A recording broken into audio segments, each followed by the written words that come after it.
Assalamualaikum warahmatullahi wabarakatuh. Hadirin yang dirahmati Allah Subhanahu wa taala. Alhamdulillah, segala puji bagi Allah yang masih memberikan kita umur panjang, memberikan kita kesehatan dan memberikan kita kesempatan sehingga kita kembali dipertemukan dengan pergantian tahun baru Masehi 2026.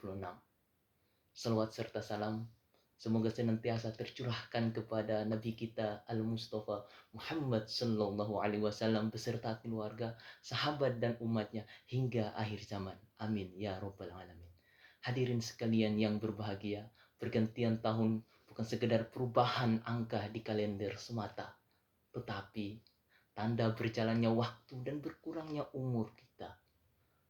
Setiap tahun yang berlalu, sesungguhnya itu membawa kita semakin dekat kepada Allah Subhanahu wa taala, Sang Pencipta langit dan bumi. Allah mengingatkan kita dalam Quran, "Wa huwallazi ja'ala al-laila wan-nahar khilfatan liman arada ayyadzakkara aw arada syukura."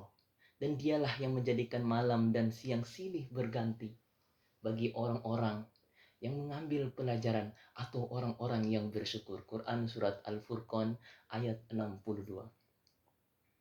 Kita tahu bahasanya ayat ini mengajarkan bahwa pergantian waktu adalah sarana evaluasi, rasa bersyukur, bukan sekedar perayaan semata. Yang pertama, poin pertama di tahun baru adalah sebagai waktu muhasabah diri. Rasulullah SAW mengajarkan kita untuk selalu mengevaluasi diri dalam sebuah perkataan hikmah yang masyhur yang disebutkan bahwasanya barang siapa yang hari ini lebih baik dari hari kemarin, maka ia termasuk orang-orang yang beruntung. Maka saat memasuki tahun baru Masehi ini, mari kita bertanya pada diri sendiri. Apakah ibadah kita di 2025 semakin baik? Apakah akhlak kita tahun ini semakin lembut? Atau apakah hubungan kita di tahun ini, hubungan kita dengan Allah dan sesama manusia, hablum minallah wa hablum minannas, semakin dekat? Jika masih sama, apalagi lebih buruk, maka inilah saat kita memperbaiki diri. Yang kedua, menyambut tahun baru dengan hijrah kepada kebaikan. Hijrah tidak hanya berpindah tempat, tetapi berpindah dari keburukan menuju suatu kebaikan. Allah Subhanahu wa taala berfirman, "Innallaha la yughayyiru ma biqaumin hatta yughayyiru ma bi anfusihim." Sesungguhnya Allah tidak akan mengubah keadaan suatu kaum sampai mereka itu mengubah keadaan yang ada pada diri mereka sendiri. Quran surat Ar-Ra'd ayat 11. Jadi tahun baru hendaknya menjadi momentum. Momentum apa? Momentum untuk memperbaiki sholat dan ibadah kita. Momentum untuk meninggalkan maksiat yang masih sering kita lakukan pada tahun ini.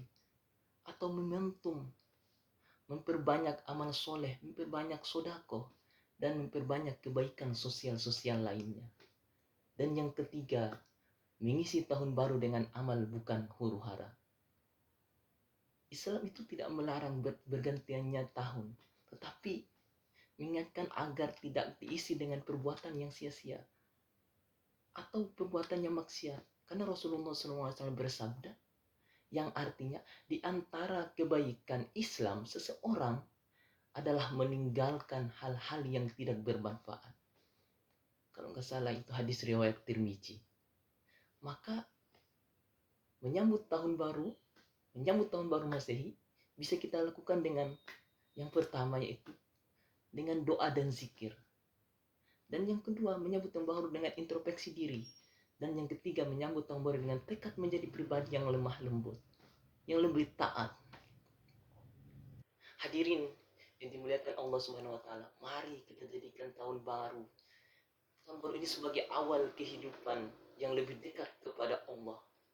Bukan hanya usia yang bertambah, tetapi juga iman dan amal yang meningkat. Semoga Allah Subhanahu wa taala memberkahi waktu kita, mengampuni dosa-dosa kita yang lalu, dan menjadikan hari esok lebih baik dari hari ini. Memberikan tahun ini lebih baik dari tahun kemarin. Mungkin cukup sekian. Mudah-mudahan kita dipertemukan tahun baru ini dengan keadaan sehat walafiat. Assalamualaikum warahmatullahi wabarakatuh.